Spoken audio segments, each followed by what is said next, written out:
Good students, हम लोगों ने क्लास 12th का फिजिक्स का फर्स्ट सेगमेंट बना लिया, जिसमें हम लोगों ने फर्स्ट टू 9 न्यूमेरिकल्स कराए थे।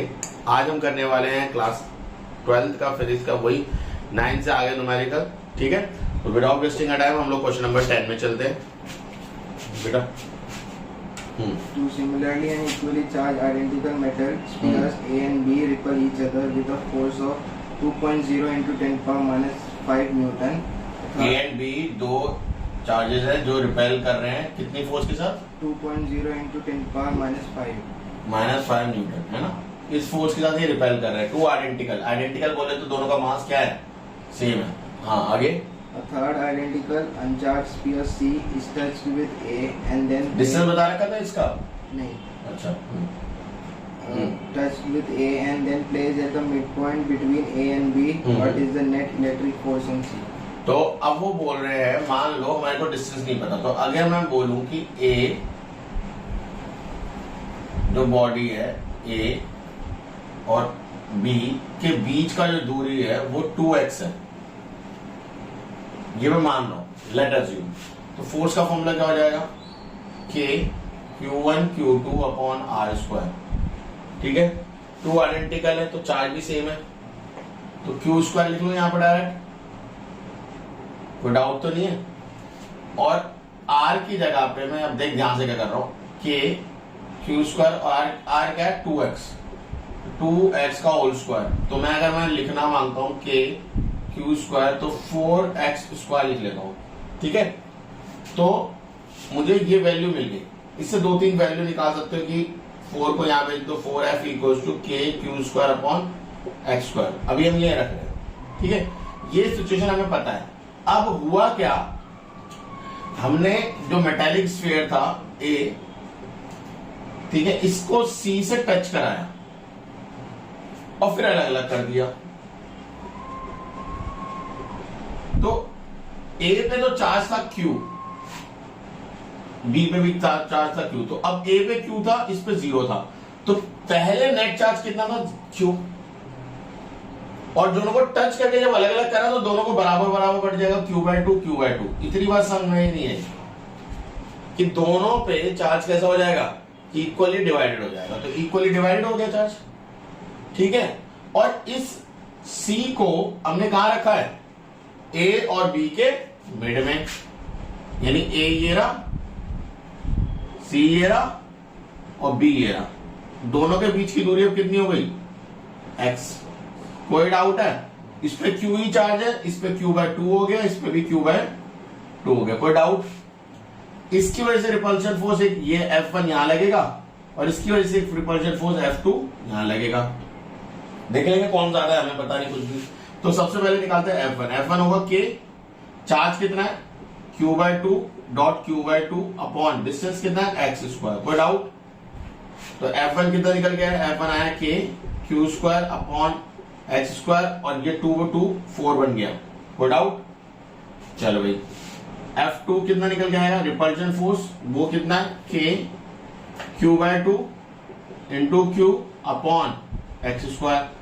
तो इससे जो F2 निकल के आएगा वो कितना आएगा? K Q square x square by 2। अब देखो ये 2 से डिवाइड हो रहा है सेम टर्म, यही सेम टर्म किससे डिवाइड हो रहा है? 4 से। कौन बड़ा है? F2 F1 जो कम से डिवाइड होता है, यानी F2 बड़ा है। तो नेट फोर्स किधर होगा? अच्छा, इसको मैं क्या लिख सकता हूं? ये क्या था मेरा? F था, तो मैं इसको F लिख लूं। इसको F बनाने के लिए ये इंटू 2 पर भी इंटू 2 नीचे भी कर दूं तो ये 2 to the 4 हो जाएगा, तो ये F बन जाएगा, तो ये 2F है। ठीक, तो नेट फोर्स कितना था? F2 माइनस F1 यानी 2F माइनस F। तो कितना आ गया?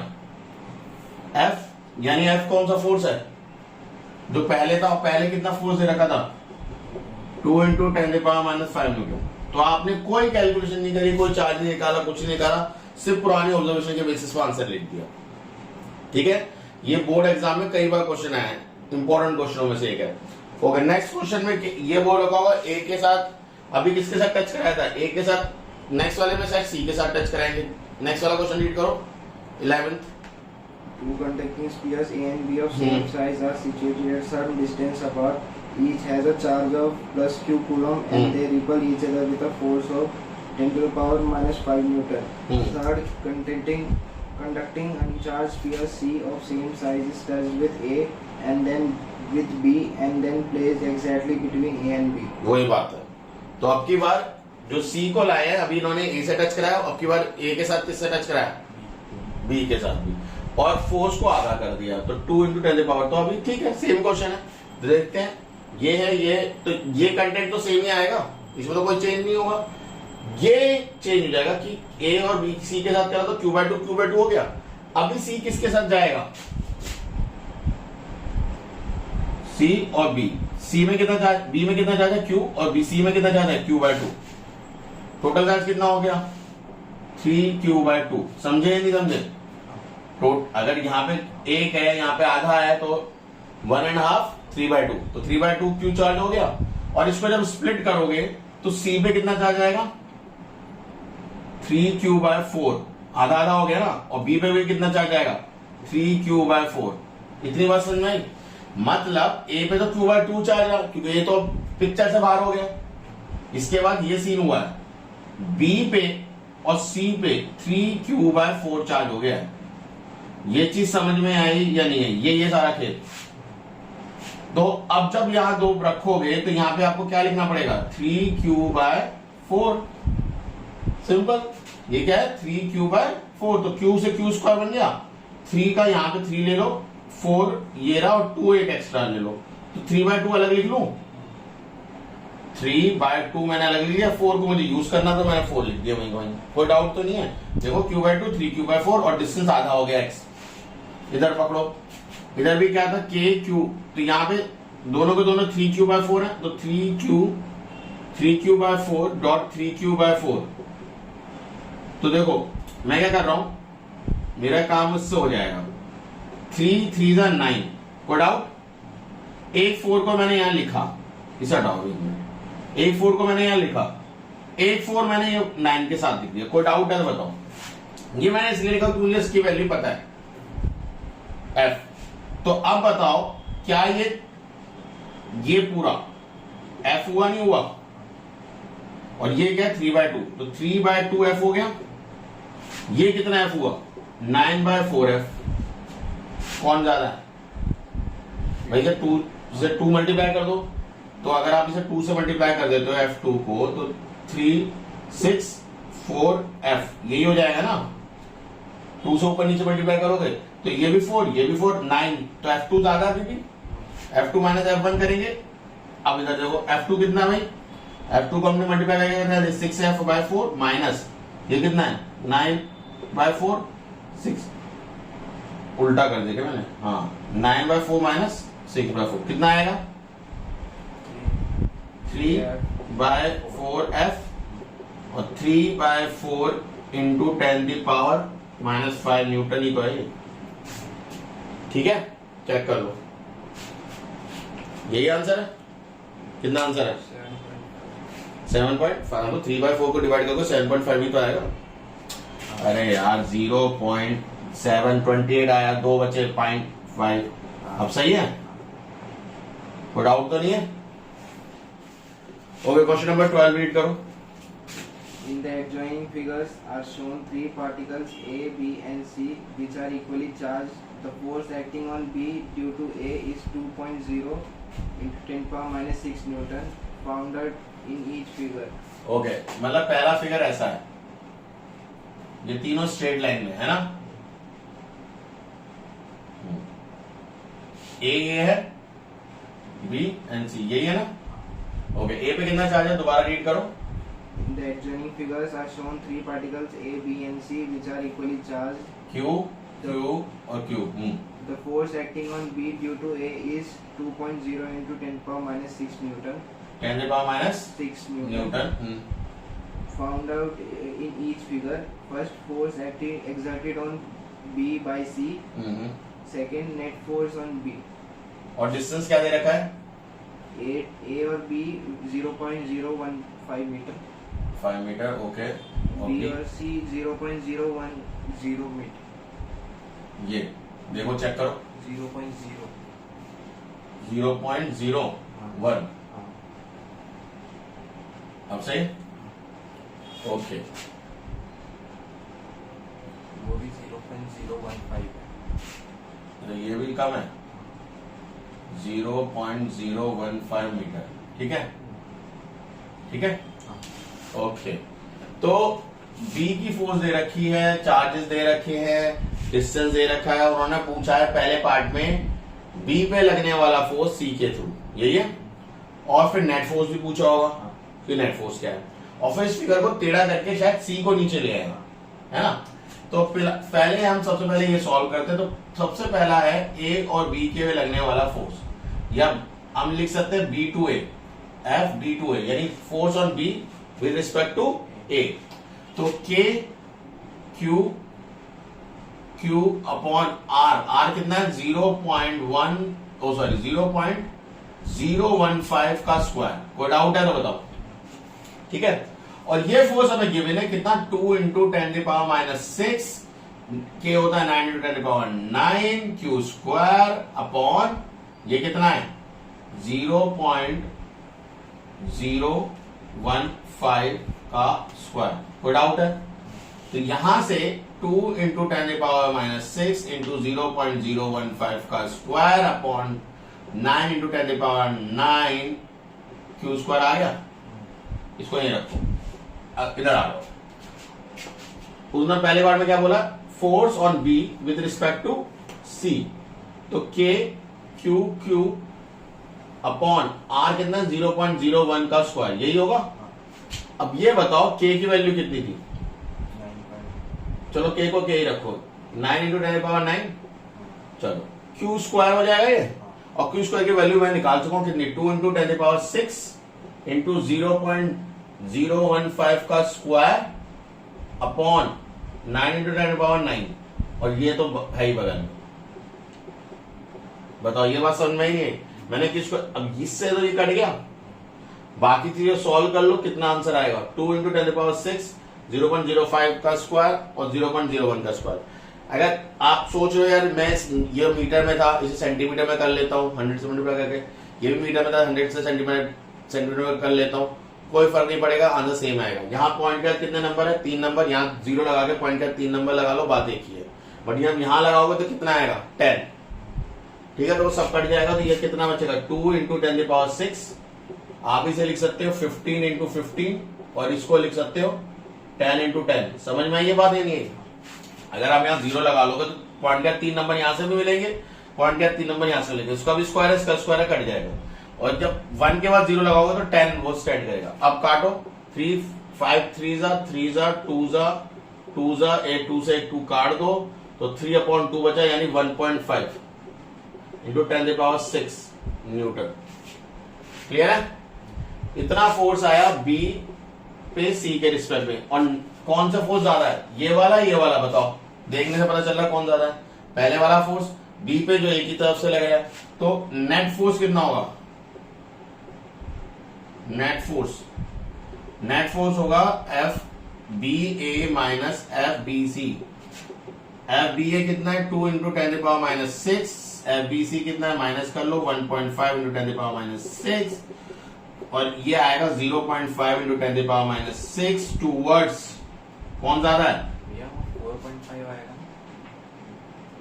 ओ सॉरी 3 3 9 है ना, ओके, ये 3 3 9 है, 9 को डिवाइड करो 2 से 4.5, तो ये 4.5, तो ये बड़ा है, तो बी सी माइनस बी ए 4.5 माइनस 2, ठीक है।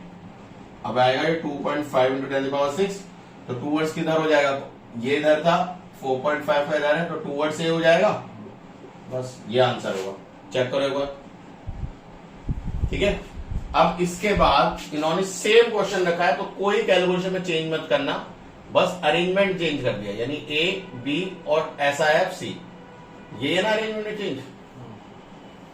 तो ए से लगने वाला फोर्स अब की बार इधर होगा 2 इंटू 10⁻⁶, और बी से जो सी से लगेगा वो फोर्स क्या होगा, ऊपर की तरफ रिपल्शन फोर्स, वो कितना होगा 4.5 इंटू 10⁻⁶। इक्वल तो नहीं है फोर्सेस, इक्वल तो नहीं है, तो हम क्या करेंगे, जो उसका फॉर्मूला था रिजल्टेंट का क्या था, f1 square plus f2 square plus 2 f1 f2 cos theta, याद है वेक्टर फॉर्म क्लास 11। तो f1 कितना है, पहला फोर्स, तो पहला फोर्स ये है 2 इंटू 10⁻⁻6 का स्क्वायर प्लस दूसरा फोर्स 4.5 इंटू 10⁻⁻6 का square plus 2 f1 f2 2 into 10⁻⁻6 into 4.5 into 10⁻⁻6, but अब इधर देखो cos 90 है, cos 90 क्या होता है 0, तो ये टर्म तो 0 ही हो जा रही है, बचा ये टर्म। अब इसका 2 का स्क्वायर क्या होता है 4 इंटू 10⁻12, कोई डाउट, प्लस 4.5 का स्क्वायर कितना होता है, करो 4.5 इंटू 4.5, यहां पे आएगा 10⁻12, कितना आ रहा है 20.25, 10⁻12 कॉमन लेके बाहर निकालोगे तो 10⁻6 आएगा दोबारा से, और 4 प्लस 20 करोगे 0.5 करोगे तो 24.5 आएगा, 24.25 ये आएगा। इनको सॉल्व करना, 24.25 को अंडर रूट में डालो, कितना आ रहा है 24.25 को अंडर रूट में डाल के सॉल्व करो, 4.924 इंटू 10⁻6 न्यूटन, ये फोर्स है जो रिजल्टेंट है दोनों का। बट क्या अभी डायरेक्शन आया, नहीं, तो डायरेक्शन यहाँ के बीच में होगा, तो अगर मैं कहूं इस फोर्स को मैं यहां ले आऊं तो थीटा एंगल कैसे निकलेगा, परपेंडिकुलर अपॉन बेस से, परपेंडिकुलर कौन है ये, बेस कौन है ये, तो tan थीटा कैसे निकालते हैं, या डायरेक्ट एंगल की अगर मैं बात करूं तो tan इनवर्स परपेंडिकुलर, परपेंडिकुलर कितना है 4.5 इंटू 10⁻6 अपॉन 2 इंटू 10⁻6, भाई सीधी बात है, इसको आप यहां ज्यूम करोगे तो tan थीटा क्या था परपेंडिकुलर अपॉन बेस, तो वहां से आप ये फॉर्मूला निकालो, और थीटा tan यहां से उल्टा चला जाएगा तो tan इनवर्स, ये कटा theta equal to tan inverse 4.5 को 2 से डिवाइड करो, फिर tan इनवर्स निकाल दो, कितना आ रहा है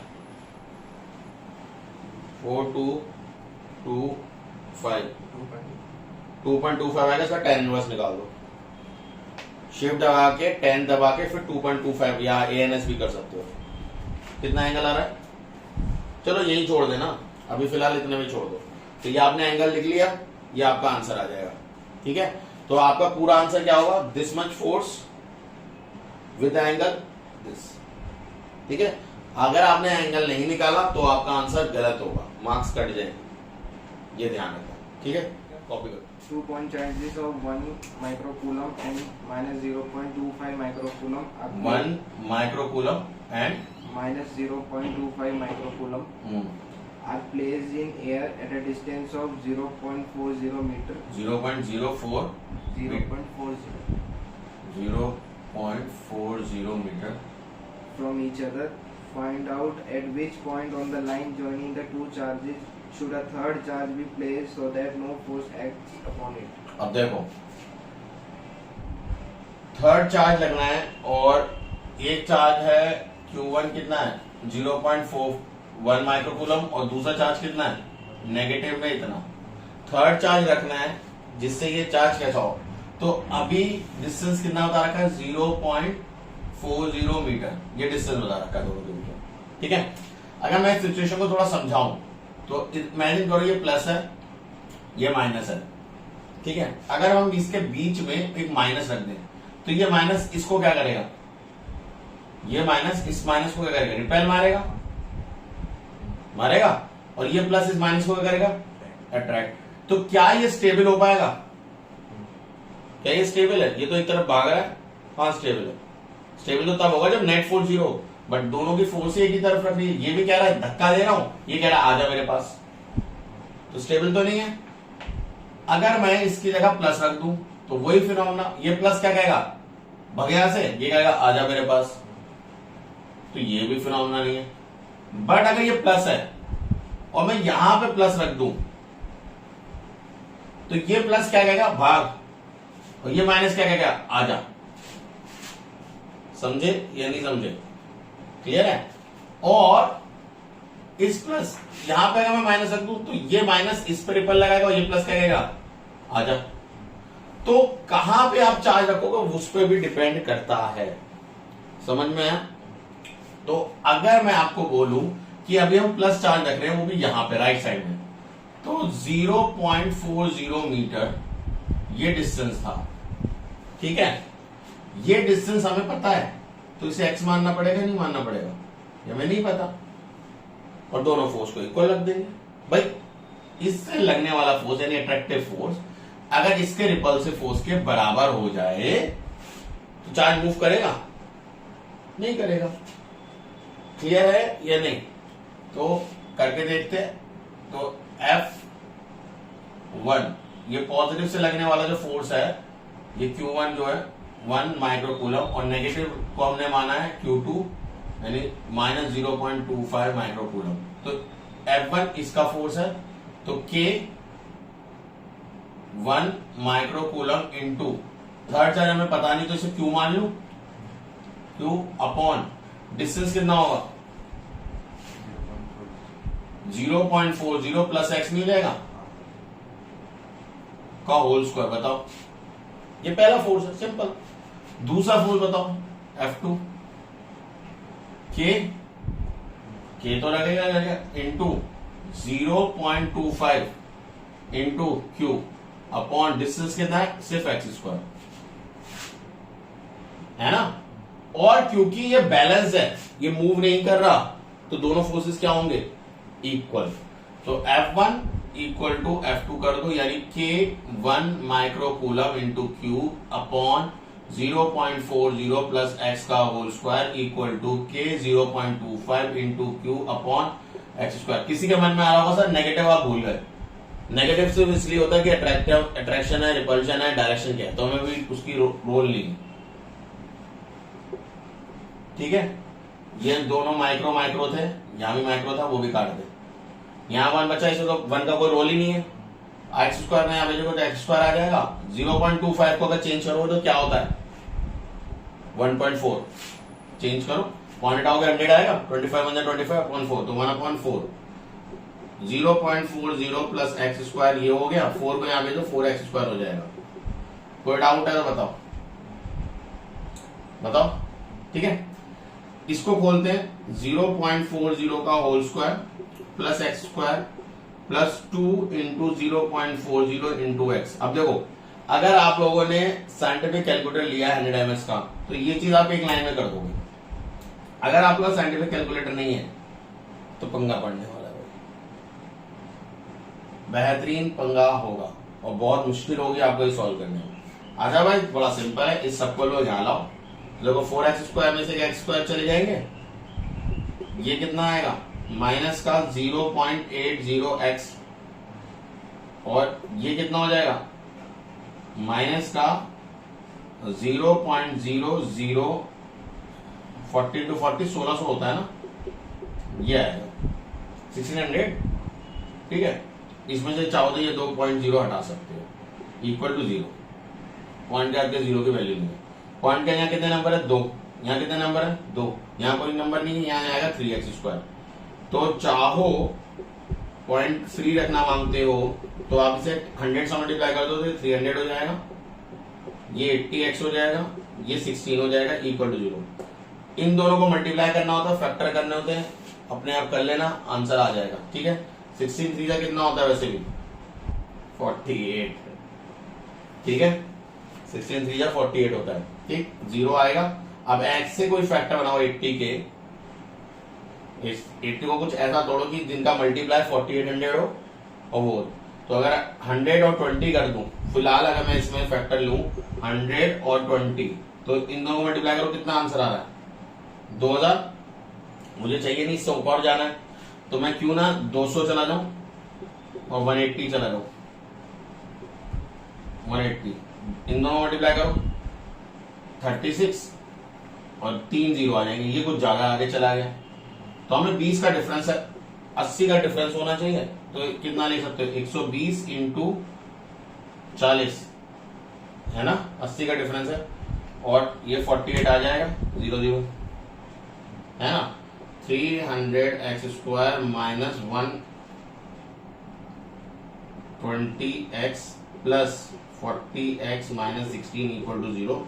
तो अगर मैं यहाँ पे क्या कॉमन ले लूं, 10 तो कॉमन आ जाएगा, 3 30 ले लूं कॉमन, तो 30x कॉमन लो तो यहाँ कितना बचेगा 10x, 30 10 जा 300 और x से x माइनस 3 4 4x 4 भी नहीं 4 ही बचेगा, प्लस यहाँ क्या कॉमन आएगा 4x माइनस 10x माइनस 4, तो 10x माइनस 4 और 30x प्लस 4 इक्वल टू 0। अब देखो 10x माइनस 4 इक्वल टू 0 रखोगे तो यहां से 10x इक्वल टू, ऊपर कर दे रहा हूं, 10x माइनस 4 इक्वल टू 0 रखोगे तो 10x इक्वल टू 4 और x इक्वल टू 4/10 आ जाएगा, यानी x की वैल्यू आएगी 0.4 मीटर। और यहां से अगर रखोगे 30 plus x plus 4 equal to 0, तो 30x equal to minus 4, x equal to minus 4/30। और यहाँ पे हम डिस्टेंस की बात कर रहे हैं, तो ये भी डिस्टेंस हो सकता है, हाँ, जो आपने यहां से इधर माना है वो एक्चुअल में यहां से इधर है, तो नेगेटिव डिस्टेंस भी आपका साथ में है। और ये मैंने आपको पहले बताया था कि नेगेटिव साइन अगर लेके चलोगे तो आपको डिस्टेंस उधर रखना पड़ेगा। हमने पॉजिटिव चार्ज को लिया है तो पॉजिटिव चार्ज, क्लियर है? तो ये आपको point charges plus 9e and plus e are placed plus 9 electron and electrons are placed at a distance of 16 centimeter from एक सेकंड दोबारा से रीड करना।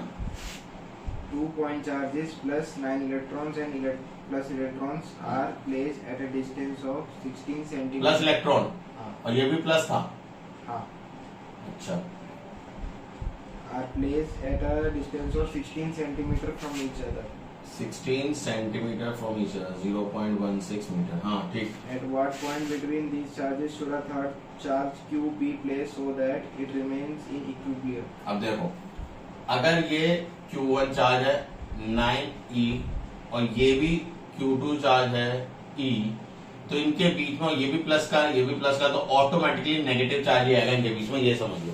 बीच का मतलब मेरा ये नहीं होता सेंटर, ये इधर भी हो सकता है ये इधर भी हो सकता है, ठीक है, होगा वो इधर ही, क्योंकि ये चार्ज छोटा है ये चार्ज बड़ा है, तो बड़ा होगा तो डिस्टेंस इससे ज्यादा होगा इससे कम होगा, ये आपका अंडरस्टूड वाली बात है। दोनों का डिस्टेंस कितना रखा है 16 है ना, 16 सेंटीमीटर, तो अगर 0.16 है तो इधर से कितना हो जाएगा 0.16 माइनस एक्स, ठीक है, आगे कर लेते हैं फटाफट। तो फोर्स पहले अगर इसको F1 मान रहे हो तो इससे फोर्स कितना होगा, इस पे जो लगेगा Q पे इधर की तरफ लगेगा, और Q2 से किधर की तरफ फोर्स लगेगी, F1 फोर्स है, इधर की तरफ जो फोर्स लगेगा F2, और आप क्या बोल रहे हो ये दोनों फोर्सेस क्या होंगे इक्वल, अगर आपको बैलेंस कराना है तो K पहला चार्ज क्या है Q1, Q upon distance 0.16 minus X का होल स्क्वायर, ठीक है। अगर आपको एक हिंट बताता हूं कि अगर आप चाहते हो कि आपका आंसर किस में भी है, तो मेरा मानना है आप इसे चेंज भी ना करो, ये 16 ही रहने दो। अगर आपको थोड़ा हार्ड लगेगा 16 के हिसाब से आंसर निकालो तो आपका आंसर मीटर में ना आके किस में आएगा, सेंटीमीटर में आएगा, तो आप वो कर सकते हो, 16 माइनस एक्स लिख के भी आंसर निकाल सकते हो, ठीक है, करके देखना। सो ये फोर्स पहला है, दूसरा फोर्स कितना होगा K Q1 Q2 upon Q1 2 तो Q ही है एक्स स्क्वायर। अब दोनों फोर्स को इक्वल कर दो तो K F1 equal to F2, K Q1 कितना था 9e, Q upon 0.16 minus X का whole square equal to K Q, यानी कितना है वो E into Q upon x square. तो देखो ये कटा ये कटा ये कटा ये कटा ये कटा ये कटा 9 बचा, एक्स स्क्वायर को यहाँ मल्टीप्लाई करो 9 स्क्वायर, 0.16 माइनस एक्स का होल स्क्वायर यही आ रहा है, बता, ठीक, ये कितना आएगा 9x स्क्वायर, इसको बोलो ये कितना है 16 का क्या होता है 256, 0.256.0 minus plus x square minus 0.32x, ये आएगा। अगर आप मल्टीप्लीकेशन करके चेक करते हो, सबको उठा दो इधर भेजो, 9x square minus x square plus 0.32x minus 0.0256 equal to 0। Maximum कितना है 256।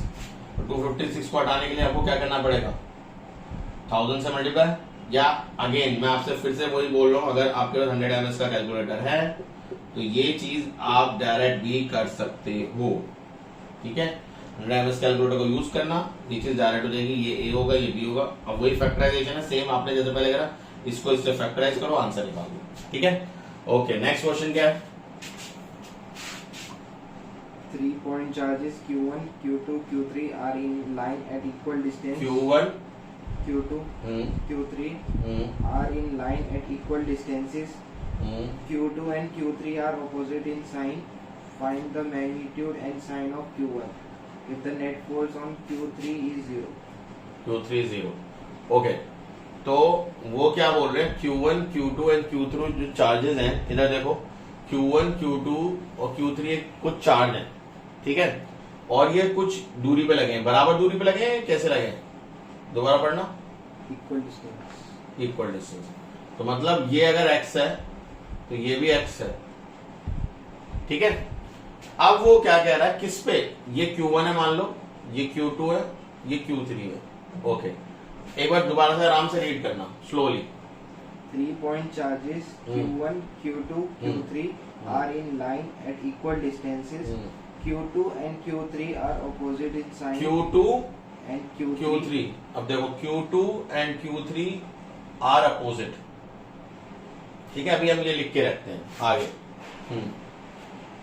पढ़ो। Find the magnitude and sign of Q1 if the net force on Q3 is 0.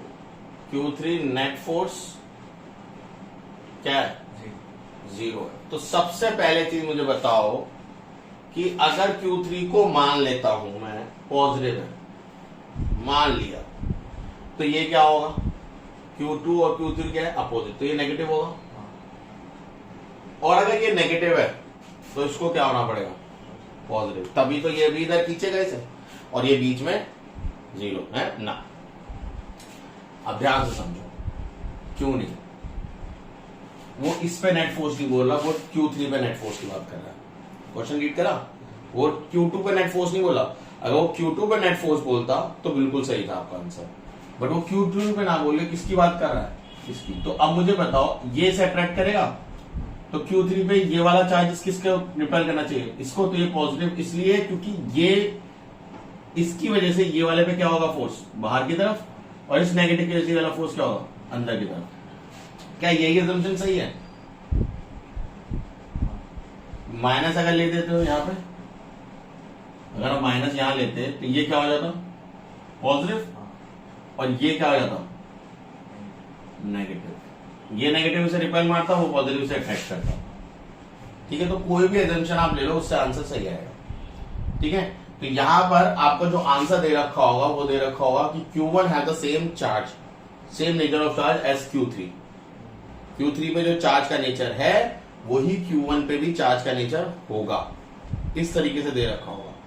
सो अब वो कह रहे हैं उसका चार्ज लेता हूं कि नेट चार्ज फोर्स 0। अभी हमने पॉजिटिव नेगेटिव मान लिया, तो भैया F3 पे कितना फोर्स होगा, F3 पे ये जो फोर्स गया दूर की तरफ, ये F1 की वजह से, इसकी वजह से, और जो अंदर की तरफ आ रहा है वो F2 की वजह से। तो F1 कितना होगा, K Q3 Q1 upon distance कितना हो गया, x into x, x square, 2x का होल स्क्वायर। कोई डाउट, ठीक। और F2 कितना होगा, मतलब जो अंदर की तरफ ले रहा है, K Q2 Q3 upon distance कितना रहेगा, सिर्फ एक्स स्क्वायर। और ये दोनों फोर्सेस कितनी है भैया, इक्वल, जब भी तो वो बैलेंस कर रहा है। 4x square equal to K Q2 Q3 upon x square. तो देखो एक्स स्क्वायर से एक्स स्क्वायर कटा, Q3 से Q3 कटा, K से K कटा, और आपको Q1 चाहिए था। Q1 क्या है, Q2 का 4 गुना, ठीक है। Q1 क्या है, जो भी सेंटर में चार्ज होगा उसका 4 गुना होना चाहिए। और नेचर मैं आपको बता चुका हूं। अब दो तरीके से नेचर दे सकता है, सेंटर वाले चार्ज के क्या हो, अपोजिट चार्ज, या बगल वाले चार्ज का क्या हो, सेम चार्ज। नेचर, अगर ये माइनस है तो ये माइनस, ये प्लस है तो ये प्लस। मैग्नीट्यूड, वो बीच वाले का क्या होना चाहिए, 4 गुना, 4 टाइम्स, क्योंकि डिस्टेंस इसका डबल हुआ है तो चार्ज भी क्या होना चाहिए, 4 टाइम्स। डाउट है?